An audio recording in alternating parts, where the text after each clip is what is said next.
आप देख रहे हैं श्री हरि कृपा आश्रम चैनल। संस्थापक स्वामी श्री हरि चैतन्य पुरी जी महाराज।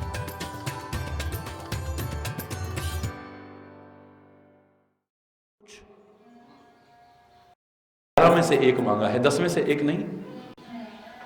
5 कर्म इंद्रियां, 5 ज्ञान इंद्रियां, 10 और एक 11वां मन, इसमें से 10 लगा दो संसार में। जो तुम्हारी ड्यूटी है उनको पूरा करो, जो तुम्हारा कर्तव्य है उसका पालन करो। लेकिन मन ये परमात्मा की अमानत है, दुनिया में लगाने के लिए नहीं है।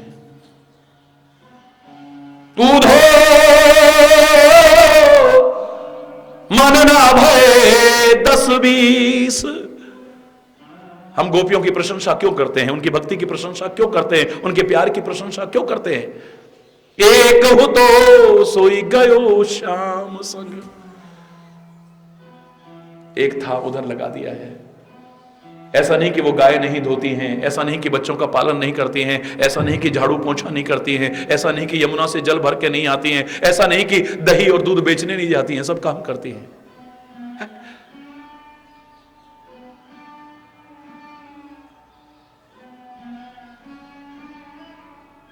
सारे अपने कर्तव्यों का पालन करती हैं।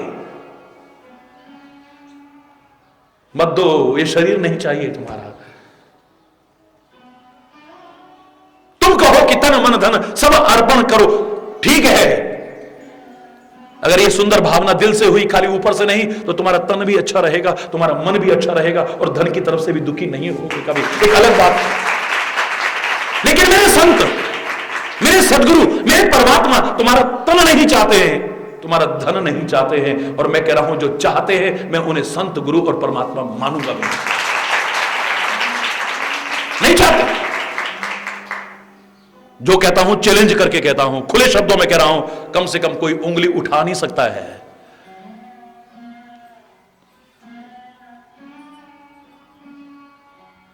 प्रभस नगर की जय सब काजा, बस हृदय राखी कौशलपुर राजा। जो जो तुम्हारे कर्म है, जो जो तुम्हारी ड्यूटी है, जो जो तुम्हारे उत्तरदायित्व है, करो इन्हें, करो। हां, तुम जो तुम्हारी ड्यूटी है उनसे बड़ी अगर ड्यूटी का पालन करते हो, अपने कर्म का परित्याग करना, अपने उत्तरदायित्वों से मुंह फिराना, ये एक पाप है, अपराध है। लेकिन अगर उससे भी बड़े उत्तरदायित्व का पालन करते हो तो फिर पाप नहीं, अपराध नहीं, बल्कि तो तुम्हारे जीवन को और श्रेष्ठ बना जाता है। महाराज जी, क्या परिवार का पोषण नहीं करना चाहिए, पालन नहीं कर? मैंने कहा करना चाहिए। क्या बीवी बच्चों का पालन नहीं करना चाहिए? मैंने कहा करना चाहिए। क्या बुढ़े मां बाप की सेवा नहीं करनी चाहिए? मैंने कहा करनी चाहिए। ज्यादातर संत छोड़ के चल दिए महाराज, ना बीवी बच्चों का ध्यान दिया, ना बुढ़े मां बाप का ध्यान दिया है। अगर आप कहते हो कि ड्यूटियों से मुंह फिराना पाप और अपराध है, तो क्या वो पापी और अपराधी हैं? बड़े बड़े महापुरुषों के जीवन को देखो, चैतन्य महाप्रभु के जीवन को देखो, महावीर स्वामी के जीवन को देखो, महात्मा बुद्ध के जीवन को देखो, और दुनिया भर के जितने महापुरुष हैं अधिकांश जीवनों को उठा करके देख लेना। बुढ़े मां बाप की सेवा नहीं की है, बीवी बच्चों का पालन नहीं किया है, तो क्या वो पापी और अपराधी हैं? बोलो ना जरा। मेरे देश के शहीदों ने जिस राह पर चल रहे थे वो जानते थे कि हमें कोई पता नहीं रहेगा हमारे बुढ़े मां बाप का पीछे क्या हो रहा है, हमारे बीवी बच्चों का क्या हो रहा है। किसी को काले पानी की सजा हो गई उस रास्ते पर चल करके, इस वतन की उल्फत के चक्कर में, किसी को फांसी की सजा हो गई, किसी को कठोर कारावास हो गया है। उन्होंने देखा मुड़ के अपने बीवी बच्चों को और बुढ़े मां बाप को। बोलो ना जरा, क्या उन शहीदों को जिन्होंने बिल्कुल ध्यान ही नहीं दिया अपने परिवार की तरफ, पापी और अपराधी कहोगे? क्यों? उत्तरदायित्वों से मुंह उड़ाना, अपनी जिम्मेदारियों से पीछे हटना एक पाप है, एक अपराध है। लेकिन हम इन सबको अपराधी नहीं कहते हैं, पापी नहीं कहते हैं, बल्कि महान पुरुष कहते हैं। क्यों कहते हैं? उस छोटे से उत्तरदायित्व से बढ़कर के भी समाज के लिए जो प्रमुख उत्तरदायित्व उसका निर्वाह किया है। करके खाली अपने उद्धार में लगा है, यदि घर बार छोड़ करके, परिवार को छोड़ करके खाली अपने पोषण में लगा है, अपनी संपत्ति बढ़ाने में लगा है, अपना ऐश्वर्य बढ़ाने में लगा है और खाली अपनी मुक्ति का उपाय कर रहा है, पापी है, अपराधी है वो।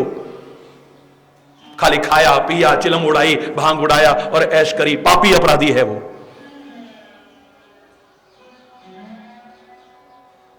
लेकिन दीपक की तरह जो बेचारा तिल तिल करके जलता रहा, अपने घर को जरूर अंधेरे में रखा है, दुनिया का मजाक भी सहन करा है, ताने सहन करे, देखो दीपक तले अंधेरा, अपने घर का इसको होश भी नहीं है, दुनिया को रोशनी देने चला है।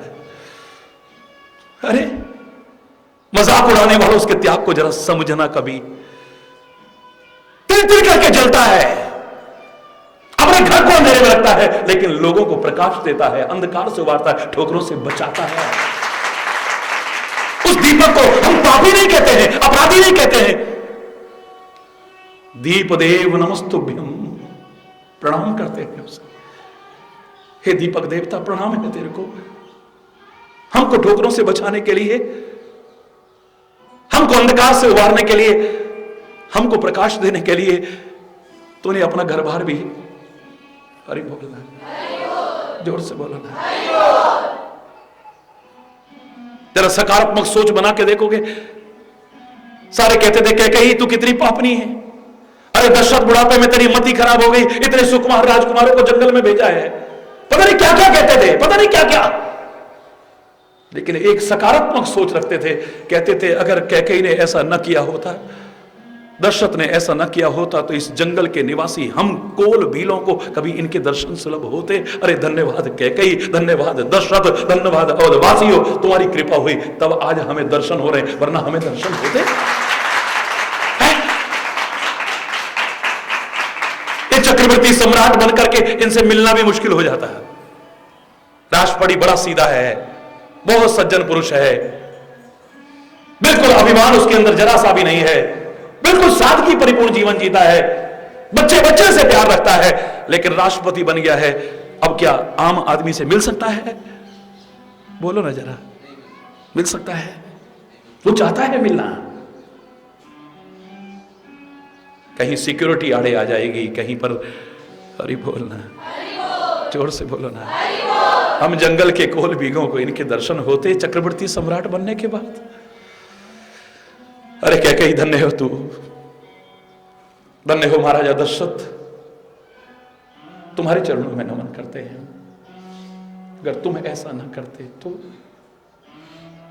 मैं तो खुद देखा करता हूं, कथाओं की बात छोड़ो, जब पूरे भारत की पैदल यात्रा की, आप तो सब जानते हैं इस शरीर की अवस्था, मेरी नहीं, शरीर की अवस्था मात्र 21.5 वर्ष थी, मात्र 21.5 वर्ष।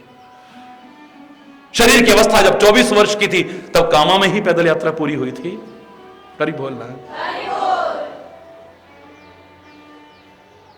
हनुमान पाठशाला से आप यहां जो बैठे हैं बहुत सारे लोग तब साथ चल करके आए थे पूरे बाजार में।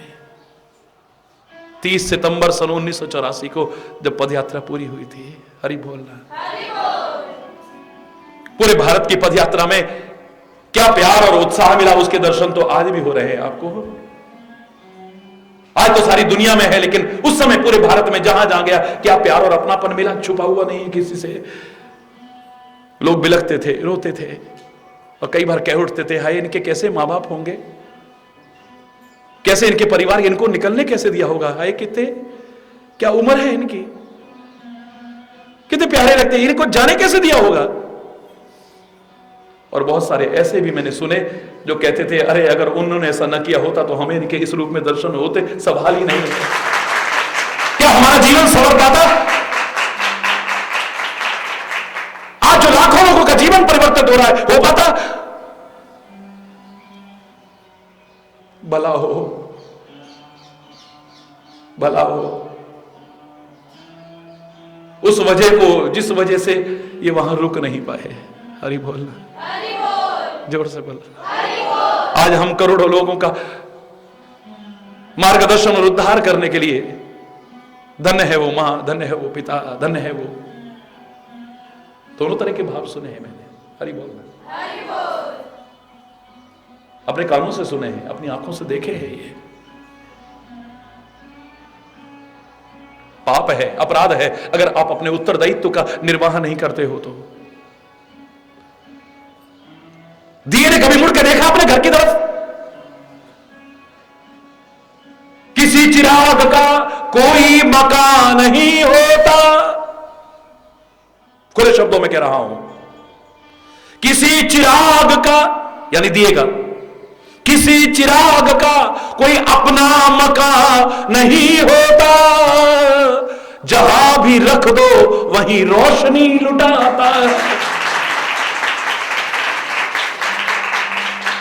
जहां रख दिया है उस दिए को वहीं पर रोशनी लुटा रहा है, ज्ञान की रोशनी लुटा रहा है, प्यार की रोशनी लुटा रहा है। हरि बोल, जोर से बोल।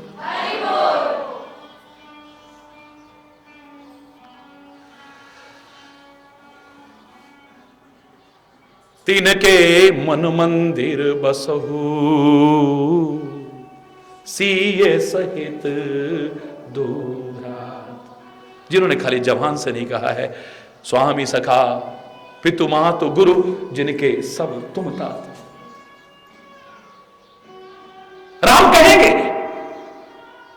अंगद लौट जाओ, अंगद लौट जाओ, लेकिन अंगद रोए बिलखे और कहे मोरे तुम प्रभु गुरु पितु माता, जाऊं कहां तज पद जल जाता।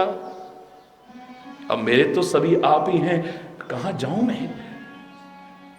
राम जरूर तुम्हें ड्यूटियों से दूर नहीं करेंगे, वो कहेंगे नहीं बेटा तुम जाओ, अभी तुम्हारी ड्यूटी है वहां पर, क्योंकि तुम युवराज हो, जाओ अपने कर्तव्य का निर्वाह करो, लेकिन मन में एक वेदना हो, जाते समय भी बिलख रहा है, रो रहा है, गिड़गिड़ा रहा है, रख लो मुझे, रख लो मुझे, रख लो मुझे। फिर देखे रामायण में लिखा लौट लौट के देखता है, शायद अब राम कहते रह जाओ, शायद अब राम कहते रह जाओ, शायद अब राम कहते नहीं जाओ, क्योंकि राम भी जानते हैं जिसकी जो जिम्मेदारी है उसको निभाना है। एक हनुमान है, उसने नहीं कहा है, राम जानते हैं कि इसके रुकने से कोई जिम्मेदारी खत्म होने वाली नहीं है, खुद कहते हैं सुग्रीव तू राजा है, तेरे से पूछे बिना इसको रोकना अपराध होगा, अगर तू कहे तो हनुमान को मैं खुद अपने पास कुछ दिन रोक लूं, कुछ दिन अपने पास रोक लूं। तुलसी को लिखना पड़ा यहां पर, तुलसी को लिखना पड़ा इस प्रसंग में कि यद्यपि सम नहीं राग न रोषु तदपि करहि सम विषम विहारा।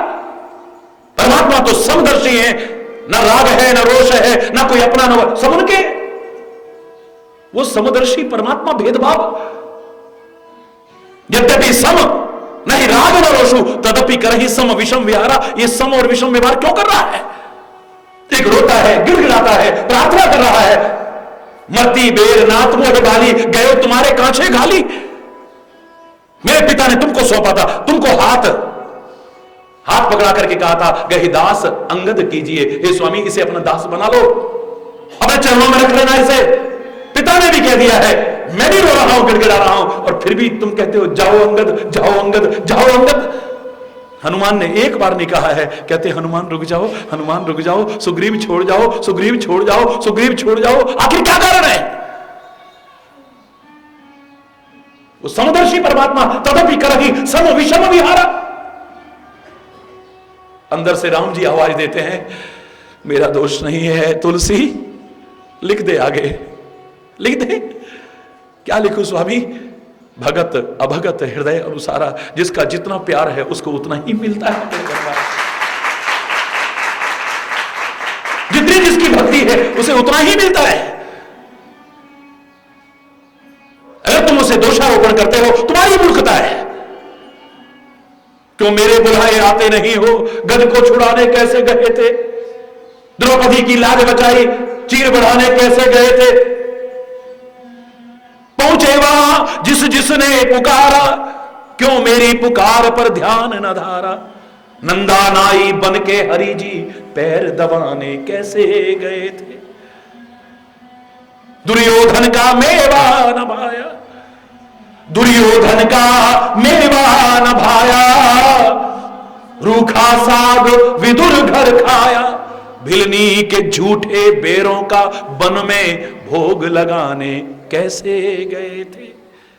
आप कहोगे मैं पापी हूं, तो कोई बात नहीं, पापी न भी हूं तो भी तुम्हारी, फिर भी आई हरि शरण तुम्हारी।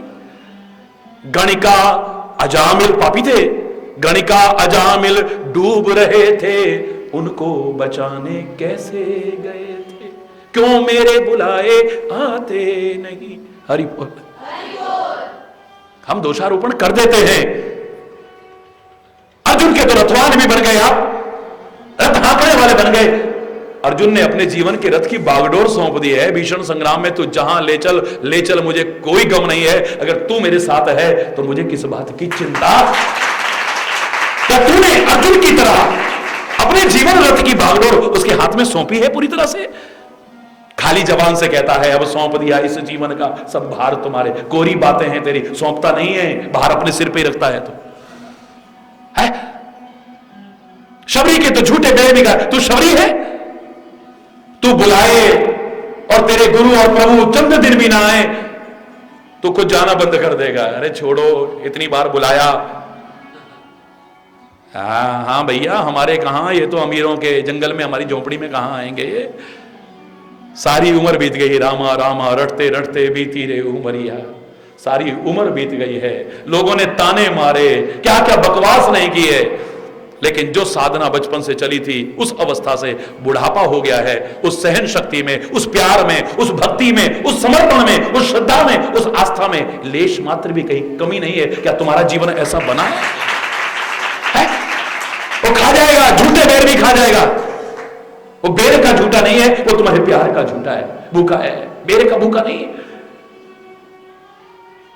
दुर्योधन का मेवा त्याग करके विदुर का रूखा सा खाया, विदुरानी के हाथ से केले के छिलके खाए।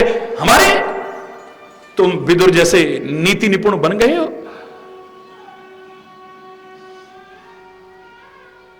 क्या विदुरानी के जैसा वो दीवानगी का प्यार तुम्हारे अंदर है?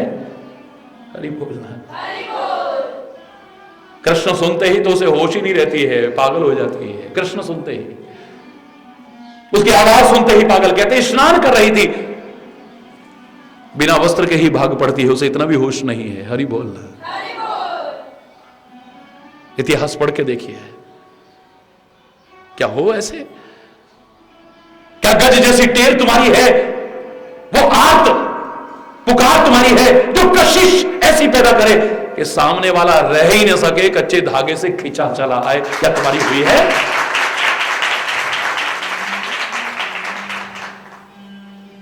बन तो जाओ तुम एक बार। हरि बोलना। हरि बोल। जोर से बोलना। हरि बोल।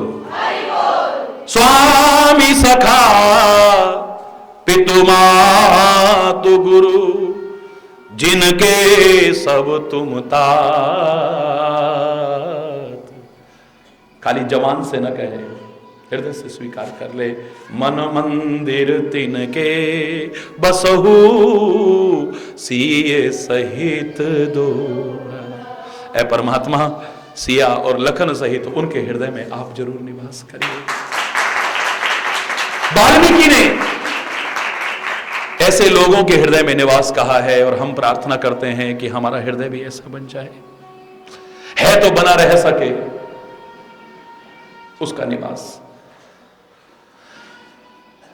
कभी भी एक क्षण हमसे दूर न हो जाए, और हम भी उसकी याद को, उसकी स्मृति को एक क्षण भी अपने से दूर न करें।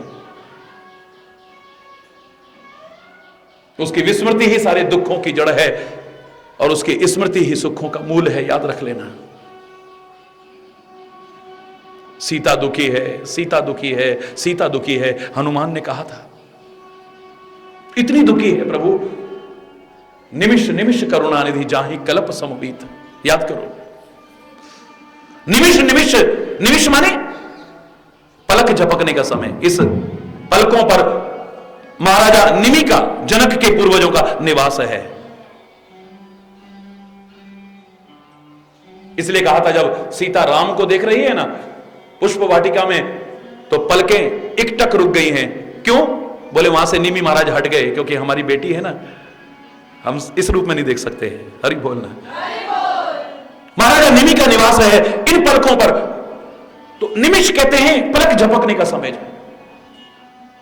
निमिष निमिष करुणानिधि जाहि कल्प समवीत, एक एक कल्प के समान, इतना लंबा समय, इतना सा टाइम, इतना नजर कब आता है? दुख की घड़ियां हो, जब विपत्ति की घड़ियां हो, जब प्रतिकूलता का दौर हो, जब थोड़ा सा समय भी काटे नहीं कटता है। सुख और आनंद का समय जाते नहीं पता चलता है। हाँ इतना टाइम हो गया, हाय पता ही नहीं चला, इतने दिन हो गए पता ही नहीं चला। सुख आनंद और मस्ती का समय जाते पता नहीं चलता है, और दुख और विपत्ति की घड़ियां काटे नहीं कटती है। हरि बोल। कितना दुख होगा कि हनुमान जैसे कह रहे हैं, निमिष निमिष करुणानिधि जाहि कल्प समबीत, बेग चलिए प्रभु आनिए भुजबल खल दल जीत। अपनी भुजाओं के बल से इन राक्षसों को जीत करके सीता को उनके चंगलों से छुड़ा के लाओ प्रभु। एक एक क्षण भी बड़ा मुश्किल कट रहा है। मालूम है राम जी ने क्या कहा था? मैं नहीं मानता सीता दुखी होगी। हरि बोल। ये मैं अपनी तरफ से बना के नहीं कह रहा हूं, सीता दुखी नहीं हो सकती है। अपनी गलती के कारण दुख आया भी हो तो दुखी नहीं होगी वो। क्यों क्यों दुखी नहीं होगी? बोले वचन काय मन मम गति जाही, सपने बूझई विपत्ति की ताही। जिसको मन से, वचन से, कर्म से मेरी ही गति है, प्रत्यक्ष में तो क्या, स्वप्न में भी वहां विपत्ति प्रवेश नहीं कर सकती। कहीं ना कहीं गति कहीं और जाने लगती है, तब गड़बड़ होती है। हरि बोल। राम सामने बैठे हैं और हिरण की तरफ ध्यान जा रहा है, और हिरण अच्छा लगने लगा है। हरि बोल। जिन आखिन सो तब रूप क्यों, इन आखिन सो पेखिए क्या, कहने वाले अब राम को छोड़कर के हिरण की तरफ देखें और कामना भी पैदा हो जाए कि काश इसकी खाल हमारे पास आ जाए, ये सोने की खाल, वो भी नकली। मेरे राम कह सकते हैं सीता को माध्यम बना करके ऐसे लोगों से, अरे मुझे छोड़ करके अगर तुम ये चीजें चाहते हो मिल तो जाएंगी तुम्हें। नकली सोने की खाल तो क्या, सोने की लंका में भी तुम्हें पहुंचा दूं, लेकिन मेरे से दूर रह करके तुम सुखी नहीं रह सकते। तुम नकली सोने की खाल कहते हो? अरे इतना मांगो मैं तो इतना देता हूं, लेकिन मुझे छोड़ करके मत मांग लेना कहीं। अरे वरना राम विमुख संपत्ति प्रभुताई, जाए रही पाई बिना पाई। वो सुख का कारण नहीं बनेगी, दुख का कारण बन जाएगी। हरि बोल। मन से, वचन से, कर्म से कोई और गति नहीं है, कोई आश्रय नहीं है, कोई भरोसा नहीं है, कोई आस नहीं है, कोई विश्वास नहीं है, बस एक तू, एक तू। कहते गुरु गोविंद सिंह जी, जब तू ही शब्द आया मस्त हो गए, दीवाने हो गए। गुरु ग्रंथ साहब की रचना चल रही है, पद रचना चल रही है, और उस पद में कहते कितनी हजार बार उन्होंने तू ही शब्द बोला है, उतनी बार लिखा गया है। तो ही तो ही तो ही तो ही तो ही तो ही तो ही तो ही तो ही तो ही तो ही तो ही तो ही तो ही तो ही तो ही, कहते बिल्कुल दीवानापन सा हो गया। गुरु नानक देव को देखें तो जब तोड़ने गए हैं, ये शब्द ही ऐसे हैं जो इसका महत्व जानते हैं। 1 2 3 4 5 6 7 8 9 10 11 12 13 13 13 13 13 13 13 13 13 13 13 करते अपने जीवन को संवार दिया है। जो कुछ है तू ही है, जो कुछ है तेरा है। अगर ये भाव आ गया, उसके दिल में परमात्मा निवास न करे, ऐसा कैसे? मैं नहीं कह रहा कि दुकान पर ऐसा करना शुरू कर देना। हरि बोलना। ये भाव आना चाहिए हमारे मन में। परमात्मा करे हमारा हृदय भी उसका सुंदर निवास बन सके। इसी कामना, इसी प्रार्थना और इसी आह्वान के साथ अगर कोई गलत शब्द निकला हो, उसके लिए क्षमा चाहते हुए ईश्वर कृपा से ही वाल्मीकि के बताए श्री राम के निवास कौन से हृदय होंगे, अगला निवास शेष कल। आज यहीं पर एक बार जोर से बोलेंगे, धर्म के अधर्म का प्राणियों में, विश्व का, गौ माता की, भारत माता की, गंगा माता की, संत समाज की, भारत की देवियों की, भक्त समाज की।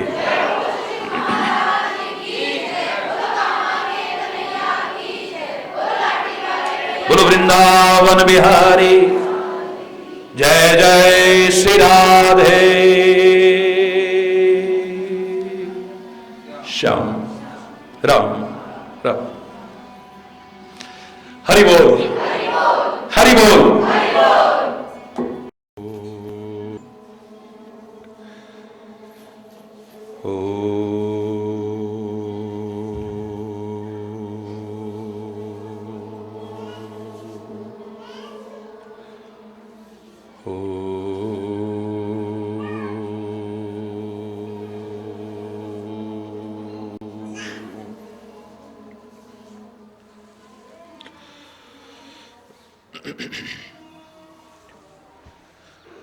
मन की तरंग रोक लो,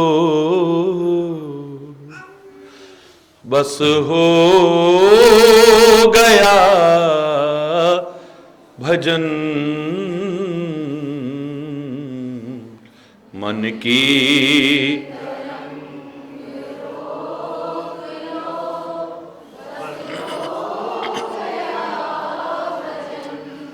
आदत बुरी सुधार लो, बस हो गया भजन।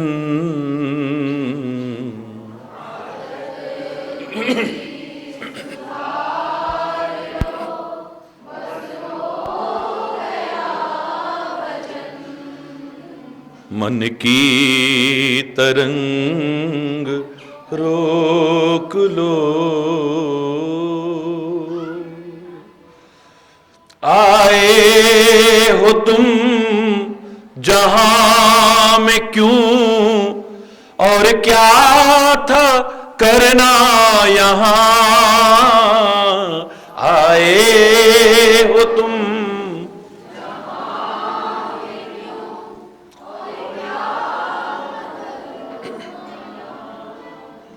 आए हो तुम जहां में क्यों, और क्या था करना यहां। आए हो तुम जहां में क्यों, और क्या था करना। सत्संग में यह जान लो, सत्संग में,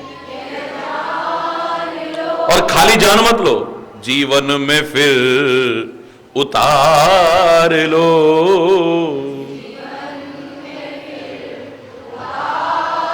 बस हो गया भजन, बस हो गया भजन। मन की तरंग रोक लो, बस हो गया भजन। मन की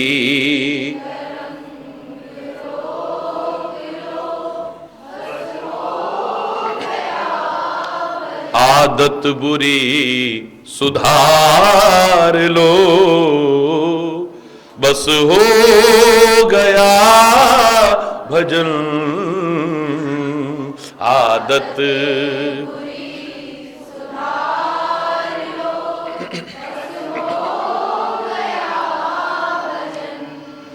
सब राग द्वेष वैर तज, तू प्रेम सबसे कर।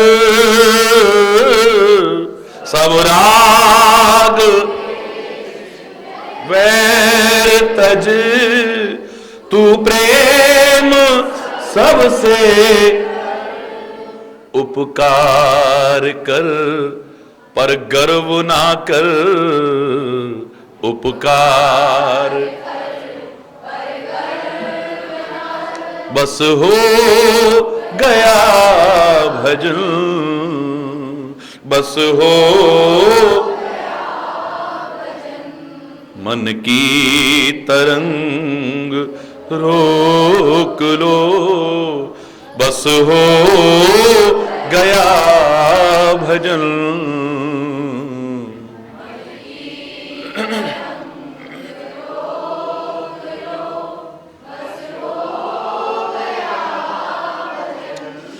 आदत बुरी सुधार लो, बस हो गया भजन।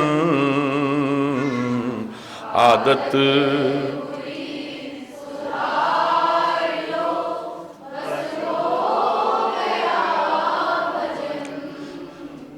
गर दोष देखने ही हैं तो क्यों ना अपने देख, गर दोष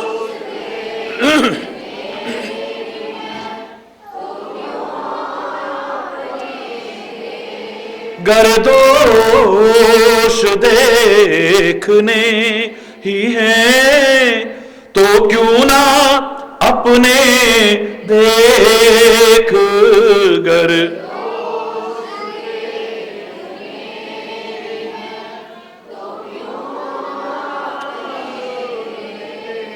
निंदा पराई कर पाप ना ले, निंदा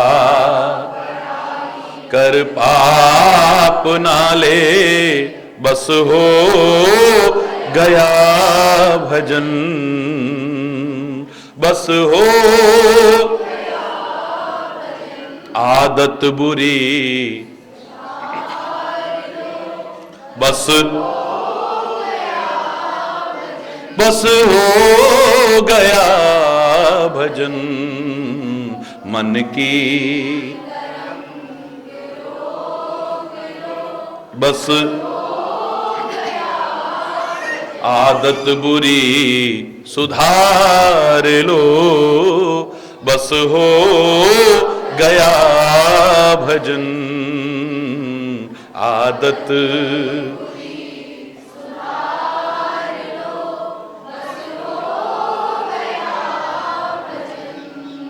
बस हो गया भजन, बस हो गया भजन।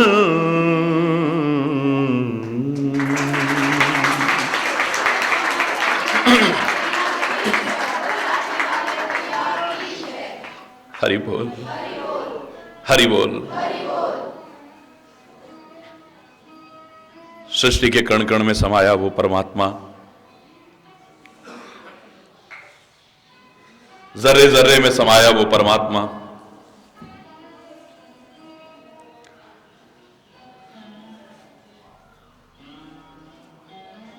संकल्प मात्र से ही सारी सृष्टि उत्पन्न करने वाला वो परमात्मा, एक इशारे में ही 14 भुवन की रचना करने वाला परमात्मा आज मानव रूप में है। तो वाल्मीकि से पूछ रहा है कि मैं कहां रहूं वन में, मुझे कोई जगह बताओ। वाल्मीकि कहते हैं कि प्रभु आप जहां न हो पहले वो जगह मुझे बता दो तो मैं आपसे कह दूं कि वहां जाकर के रहिए।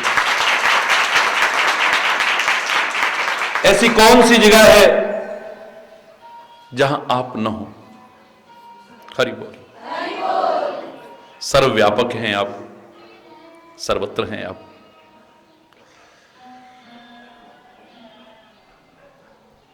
लेकिन फिर भी आपने मुझसे पूछा है तो मैं आपको 14 वर्ष की वन यात्रा में 14 निवास बताता हूं। वो निवास कोई घर आंगन गलियारे में नहीं, कोई मकान झोपड़ी महल नहीं, वो घर नहीं, वो निवास घट है। जिन्होंने ऐसा जीवन बना रखा हो, ए परमात्मा उनके घट में, उनके उर में यानी उनके हृदय में जरूर निवास करिए। इसी प्रसंग में आपने अब तक कई निवास सुने हैं कि किसके दिल में परमात्मा का निवास होगा, यद्यपि वो सर्वत्र है। आज उन्हीं की कृपा से एक और निवास की चर्चा करते हैं। किसका हृदय परमात्मा के लिए निवास बन पाएगा? अवगुण तजी सबके गुण गही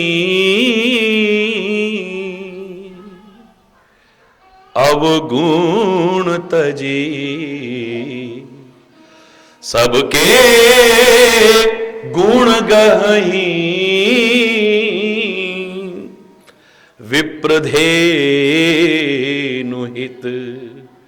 संकट सहही, विप्रधेनुहित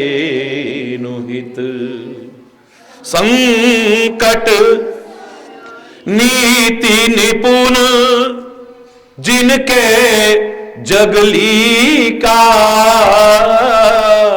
नीति निपुण जिनके जगली का, घर तुम्हार उनकर मननी का, घर तुम्हार उनकर। किसके मन में निवास करना प्रभु? इसका मन, इसका हृदय आपके लिए सुंदर निवास है, जो अवगुण तजी, अपने अवगुणों को छोड़ता है। जो यदि हैं तो हरि बोलना। अवगुण तजी, सबके गुण गहरी, और जहां से गुण मिले, जहां से अच्छाई मिले, वहां से लेकर के उसे ग्रहण करता है, अपने जीवन में उतारने की कोशिश करता है।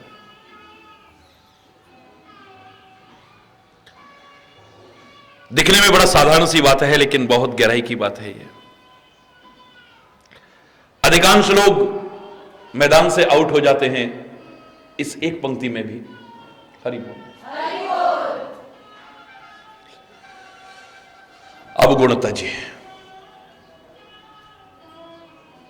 विवेक जब तक हमारा जागृत नहीं होगा, तब तक हम समझेंगे नहीं गुण और अवगुण में भेद, अच्छाई और बुराई में भेद, विधि और निषेध में भेद, सही और गलत में भेद। इन सब का निर्णय करने की जो क्षमता है उसको कहते हैं विवेक। और वो विवेक कब जागृत होता है? जब हमें अच्छे लोगों का साथ मिलता है। बिन सत्संग, जोर से बोलो, विवेक न। दूसरी दुकान है ही नहीं है, इसको दुकान नहीं कह सकते, लेकिन आप लोग दुकान की भाषा जानते हो। दूसरा कोई स्थान नहीं है जहां पर हमारा विवेक जागृत हो। बिन सत्संग विवेक न हो ही। और वो मिलता कैसे है? बोले राम कृपा बिन सुलभ। वो कृपा करे तो सत्संग मिले, और सत्संग मिले उसका अनुसरण करें, तब जाकर के हमारा विवेक जागृत हो सकता है। रामायण में आप देखेंगे, एक ही प्रसंग को एक जगह से पढ़ोगे तो उसकी गहराई को नहीं समझ पाओगे, घूमना पड़ेगा। आनंद लेना पड़ेगा, चारों ओर नजर दौड़ानी पड़ेगी उसमें। जब तक हमारा विवेक जागृत नहीं होगा, तब तक हम अच्छे में, बुरे में, सही में, गलत में, उचित में, अनुचित में, विधि में, निषेध में, सत्य में, असत्य में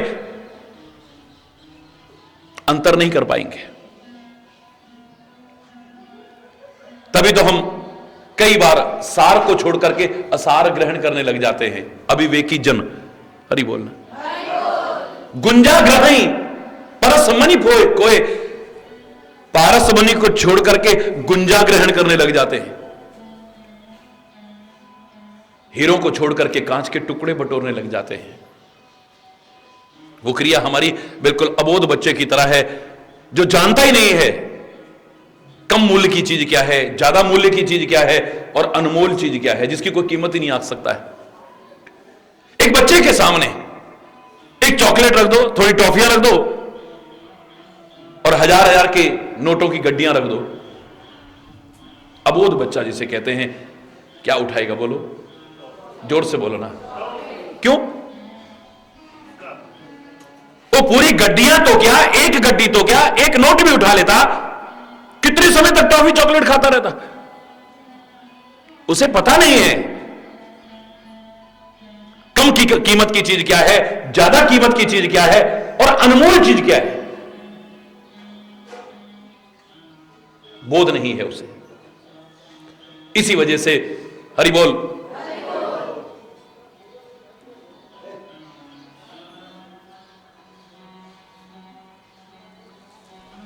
वो कई बार बेशकीमती चीज को छोड़ करके, अनमोल चीज को छोड़ करके तुच्छ चीजों को पकड़ने की कोशिश करता है।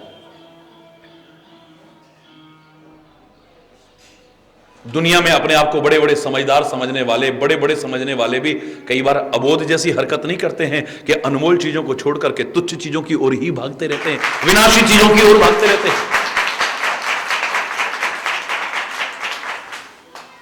अनमोल चीजों को छोड़ करके, बहुमूल्य चीजों को छोड़ करके, बस अमृत को छोड़ करके कई बार विष चखने में लगे रहते हैं। नर्तन पाए विषय मन देही, पलट सुधाते सठ विष लेही। हरि बोल। क्यों करता है ऐसा? गुंजाग्रही परस मनि खोए। क्यों करता है ऐसा जीव? क्योंकि उसे विवेक नहीं है, अभी निर्णय करने की क्षमता ही नहीं है कि क्या कम कीमत का है, क्या ज्यादा कीमत का है और क्या अनमोल है।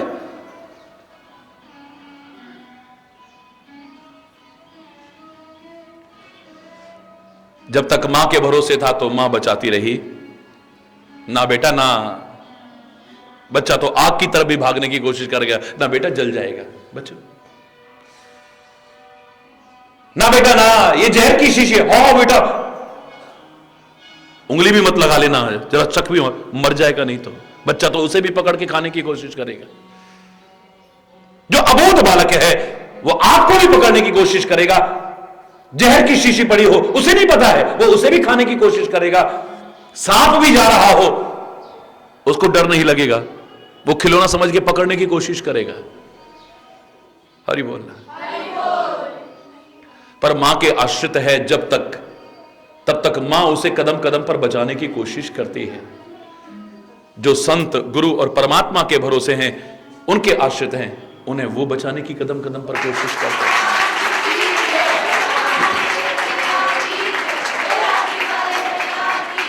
बशर्ते कि उनके आश्रित हो।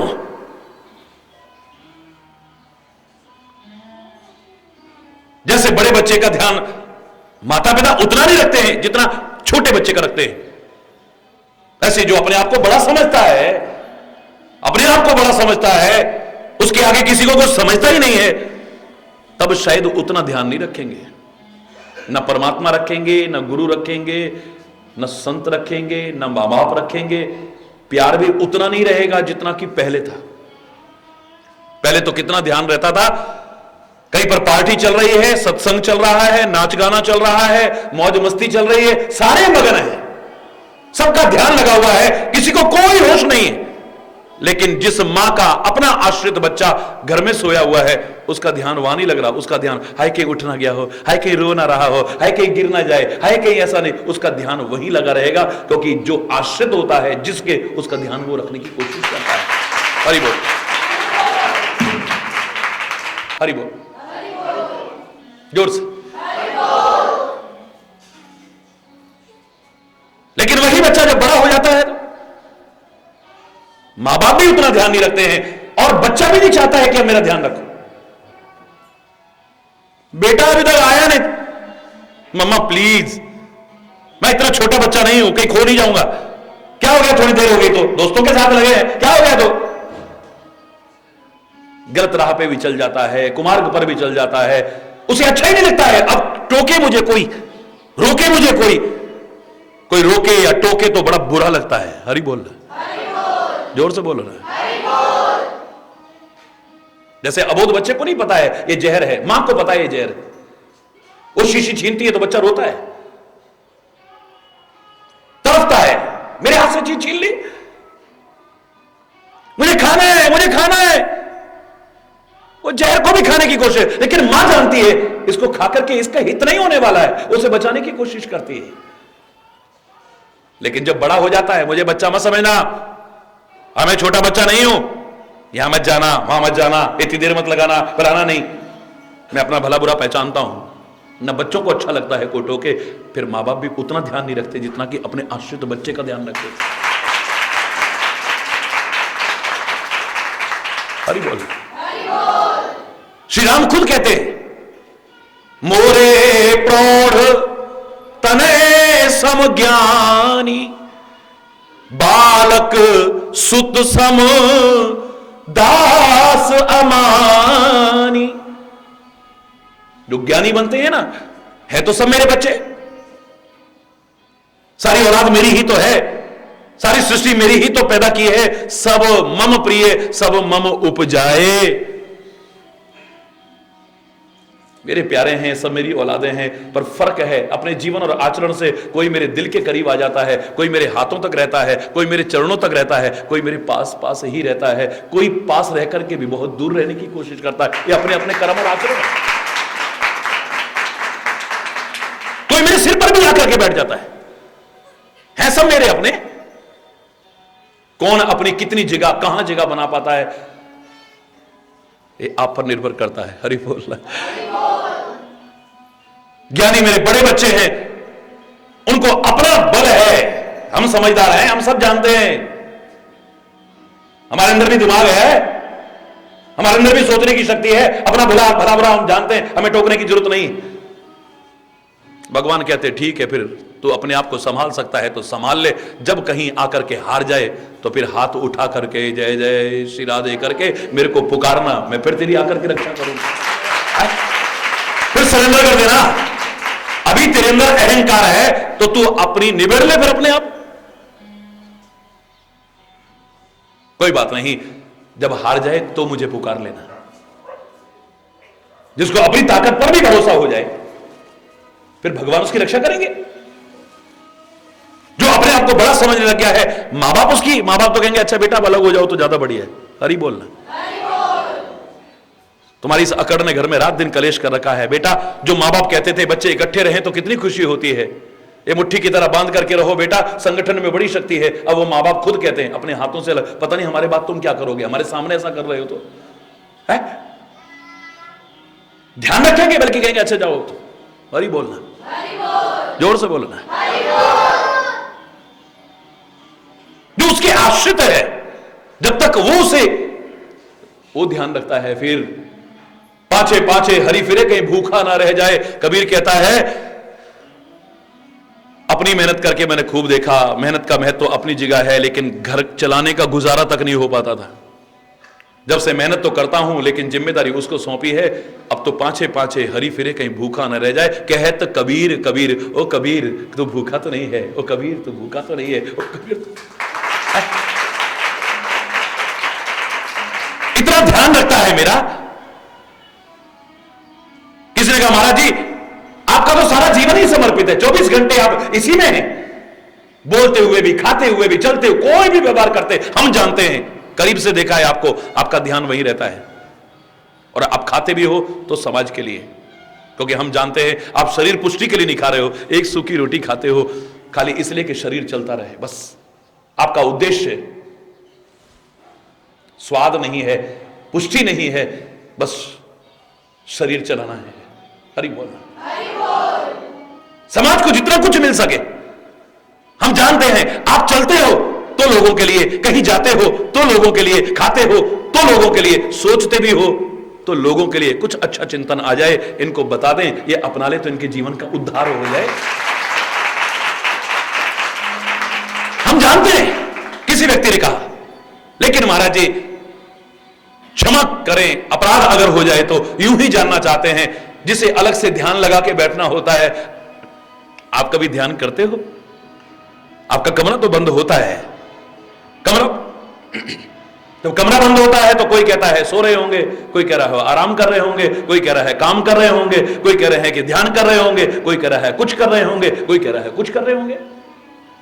ये तो अपनी अपनी भावना से चर्चा होती रहेगी। लेकिन महाराज जी जिसे ध्यान करना कहते हैं, हरि बोलना है। आप ध्यान करते हैं? मेरे मुंह से निकल गया, मैंने कहा करता था। बहुत पुरानी बात, बहुत पुरानी बात। महाराज जी आप ध्यान करते हैं? मैंने कहा करता था। अब नहीं करते? मैंने कहा अब तो कदम कदम पर वो मेरा जितना ध्यान रखता है और करता है, इतना तो मैं कर ही नहीं सकता हूं कभी। जितना कदम कदम पर अब वो मेरा ध्यान करता है, वो मेरा ध्यान रखता है, इतना मैं कहां, मैं 24 घंटे भी करूं तो उसका मुकाबला नहीं है। हरि बोलना। न खाने की, न पीने की, न जीने की, न मरने की, मेरे स्वामी को रहती है मेरी हर बात की चिंता। हमारे हैं श्री गुरुदेव, हमें किस बात की चिंता। चरण में रख दिया जब सर, हमें किस बात की। हमें तो नहीं है, तुम्हें भी कह रहा हूं, किया करते हो तुम दिन रात, अरे किस बात की चिंता। अरे उन्हीं के हाथ में जब हाथ, हमें किस बात की।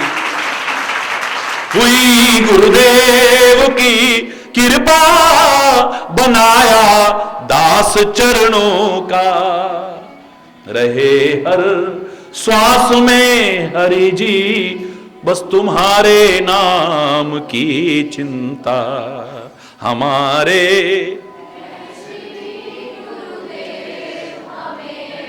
मिली खुशियां हमें तुमसे, अगर ऐसा जीवन बना लोगे तो मिली है, असंख्य लोगों को मिली, और जिन्हें नहीं मिली है विश्वास करके देखना क्या खुशी नहीं मिल सकती। तुम्हारी झोली छोटी पड़ जाए लेकिन उसके है? मिली खुशियां, मिली खुशियां हमें तुमसे, हरि में और क्या मांगूं।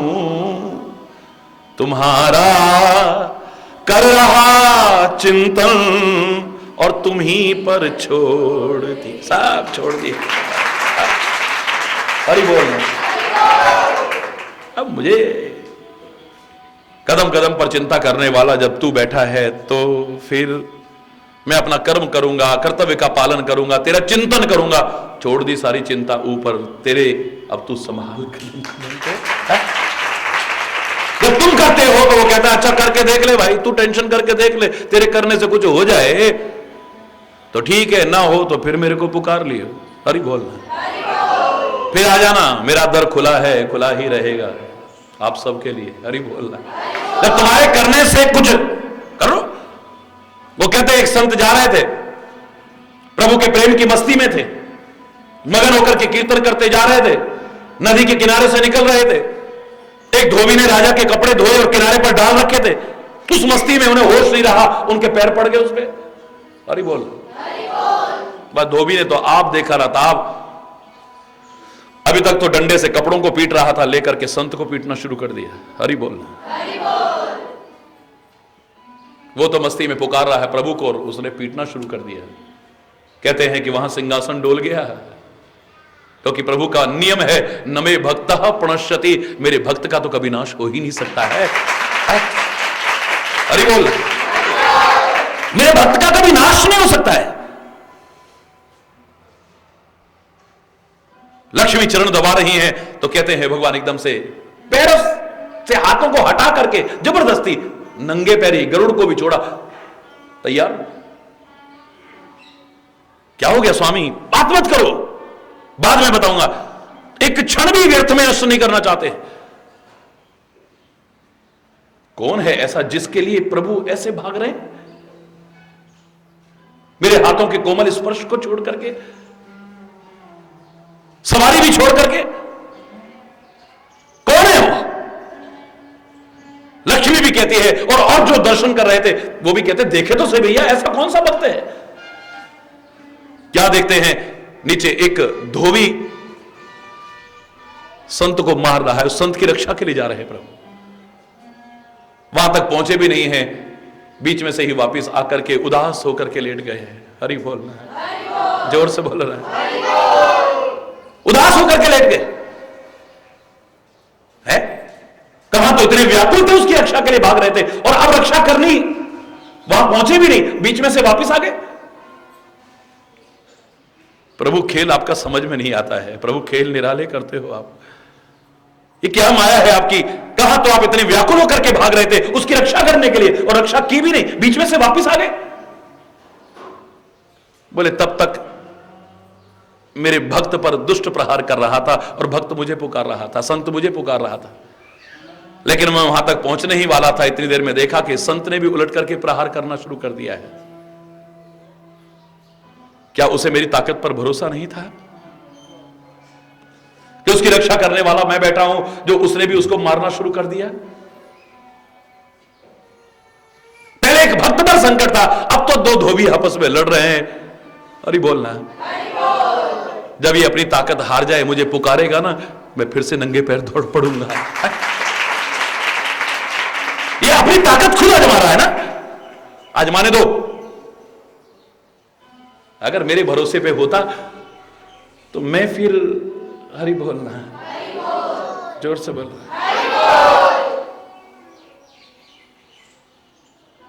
अपने आश्रित की रक्षा करना, मैं तो कह रहा हूं उसे अपने लायक बनाना भी प्रभु का काम है, ये गुरु का काम है, ये संत का काम है, माता पिता का काम है। ये बशर्ते कि आश्रित हो उनके, बशर्ते कि किसी प्रकार का किंचित मात्र भी अहंकार बड़प्पन का ना आ जाए। रक्षा करेंगे वो, छोटे बच्चे बन जाए तो कभी नफरत भी नहीं करेगा फिर तुमसे। अगर तुम छोटे बच्चे बन गए तो कहीं गलती हो भी गई तो उस गलती से नफरत नहीं करेगा, खुद उस गलती को सुधार करके तुम्हें पवित्र और पावन बनाने की कोशिश करेगा। कहीं किसी वजह से अगर कहीं तुम कमी कोई आ भी गई तो खुद लोग कहते हैं राम ने रावण को मारा, मैं नहीं कहता हूं, वो तो सत्य ने असत्य पर विजय हासिल की थी, अच्छाई ने बुराई पर विजय हासिल की थी, धर्म ने अधर्म पर विजय हासिल की थी और करेगा भी। लेकिन राम और रावण का प्रसंग अगर देखें, मैं नहीं कहता राम ने रावण को मारा, मैं नहीं मानता मारा है। मेरे प्रभु किसी को मारने आते नहीं, वो तो दुनिया को तारने ही के लिए आते हैं। मारा है? कौन है रावण? कौन है कुंभकर्ण? अरे इनके द्वारपाल, इनके गेट पर खड़े होने वाले वो जय और विजय मामूली चीज है। राम द्वारे तुम रखवारे, खाली हनुमान जी ने जय और विजय भी प्रभु के द्वार पर रहे हैं। भगवान का द्वारपाल बनना को मामूली चीज समझ रहे हो आप, जिसकी आज्ञा के बिना प्रवेश नहीं हो सकता है। थोड़ी देर के लिए अपने आप को वहां रखो कि हम द्वार पर खड़े हों और प्रभु ने कहा हो थोड़ी देर किसी को अंदर मत आने देना, आपने रोक लिया और आगे सामने ऋषि मुनि और उन्होंने श्राप दे दिया, जाओ राक्षस हो जाओ। 3 बार उन्होंने कहा अंदर जाने को और 3 बार इन्होंने मना करा। उन्होंने कहा 3 जन्म में तुम जाकर के राक्षस होगे। भगवान के प्यारे बच्चे हैं ये, संयोग से किसी वजह से अगर इस स्थिति में आ गए हैं तो भगवान उन्हें मारने नहीं आते हैं, वहां से उबारने आते हैं, वहां से तारने आते हैं, अपने नजदीक फिर लाने आते हैं। अगर मैं इसका कथा का थोड़ा सा भी रूप बदलने की कोशिश करूं, मेरे शायद कथा ही फिर और तरह से हो जाएगी। हरि बोलना, लकीर के फकीर बन करके अगर वही हम हरि बोलना, रूप ही बदल जाएगा कथा का। ये वो बच्चे भगवान को जान से प्यारे थे, कभी किसी वजह से अगर ऐसी स्थिति आ गई है, भगवान बचाते हैं, कुछ जाते हैं। भगवान की शरण में आया हुआ भी अगर कहीं जाकर के गिरता है तो उसे उठाने का काम फिर वही करता है, कोई और नहीं करता है। राम, भरत, लक्ष्मण और शत्रुघ्न खेलते थे, बाल्यावस्था में आपस में खेलते थे। भरत सर्टिफिकेट दे रहा है, राम जी मालूम है क्या करते थे? हार ही आप जिता वही मोही। राम जी हार जाते थे खेल में, गेंद खेल रहे हैं,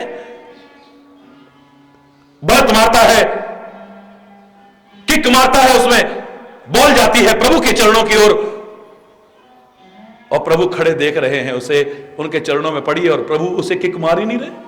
अरे बोलना, जोर से बोलो ना, उसे किक नहीं मार रहे, हार गए।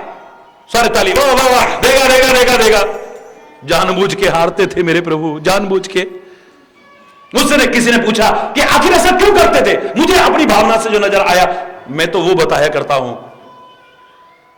मैंने कहा वो भक्त, वो संत, भरत रूपी उस मन को, उस चिंतन को धकेलता है प्रभु के चरणों की ओर, जो उधर जाने में संकोच करता है, धक्का मारता है उसे, जबरन उसे प्रभु के चरणों की तरफ डालने की कोशिश करता है। और प्रभु कहते हैं जो मेरे चरणों में आ गया, अब मैं उसे ठुकरा कैसे सकता हूं, उसे मार कैसे सकता हूं। चाहे वो गेंद हो, चाहे वो मन हो, चाहे तुम्हारा चिंतन हो, चाहे तुम्हारा जीवन हो, चाहे तुम्हारे कर्म हो, जो तुम मेरे चरणों में समर्पित करोगे, मैं उसे धक्का कैसे मार दूंगा। जब मैं ये अर्थ कर रहा था तो अंदर से ही प्रश्न आया, हरि चैतन्य, अर्थ तो तूने ईश्वर की कृपा से किया, लेकिन एक शंका बीच में आ गई किसी को। तो एक बार ऐसा भी तो हुआ था, ग्वाल वालों ने मारा टोल, गेंद आई कन्हैया के पास और कन्हैया ने भी मार दिया टोल, और वो गई काली देह में। और ही बोलना, ये तो अधूरी बात हो गई ना, फिर कैसे चली गई वहां। अगर प्रभु कहते हैं कि अपने चरण में आए हुए को मैं नहीं ठुकराता हूं, तो उन्होंने उस गेंद को जो उनके चरणों की तरफ आई थी क्यों धक्का मारा, काली देह में क्यों फेंका उसे। कई बार संतों को, महापुरुषों को, अपने चरणों में आए जो निज जन बन जाते हैं, उनको भी इस संसार में भेज देते हैं प्रभु, लेकिन वहां जाकर के वो गंदगी में लिप्त ना हो जाए, जाकर के खुद बचा करके भी तो वही लाते हैं, जैसे गेंद को निकाल करके भी लाते हैं।